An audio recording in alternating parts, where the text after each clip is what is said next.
சாய் பக்தர்களுக்கு என் அன்பு வணக்கங்கள். ஓம் சாய்ராம். என் அன்பு குழந்தையே, வாழ்வில் நீ விருப்பப்பட்ட செயல்கள் அனைத்தும் நிறைவேறும். ஆனால் ஒரு சில விஷயங்கள் நீ கேட்காமலே, நீ விரும்பாமலே உனக்கு நிறந்தேறும். அது ஏன் தெரியுமா? அது நடந்தால் உன் வாழ்வு நன்றாக இருக்கும், நிம்மதியாக இருப்பாய், நீ சந்தோஷமாக இருப்பாய் என்று உன் சாயப்பா உனக்காக தந்தவை அது.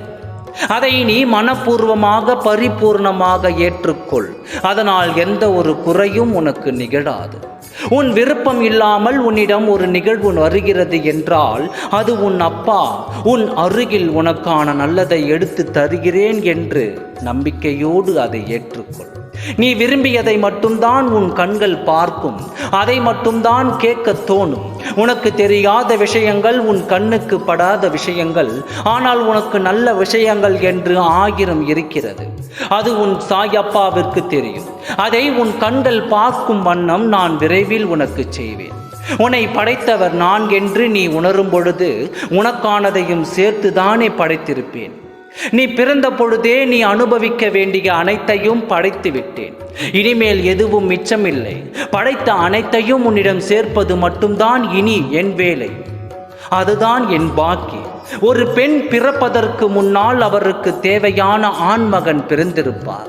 இனிமேலா பிறக்கப் போகிறார், எங்கேயோ இருக்கிறார், தேடி வருவார் என்று கூறுவாரே, அதுபோலத்தான் ஒருவர் ஜனனம் செய்யும் பொழுதே அவருக்கு தேவையான அனைத்தும் இந்த பூமியில் படைக்கப்பட்டுவிடும்.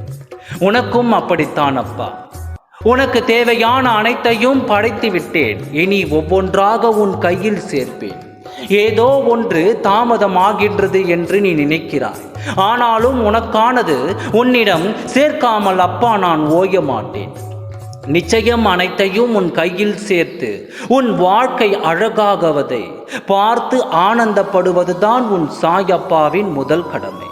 அப்பாவை நம்பு, நிச்சயமாக அனைத்தும் நல்லதாக நடக்கும்.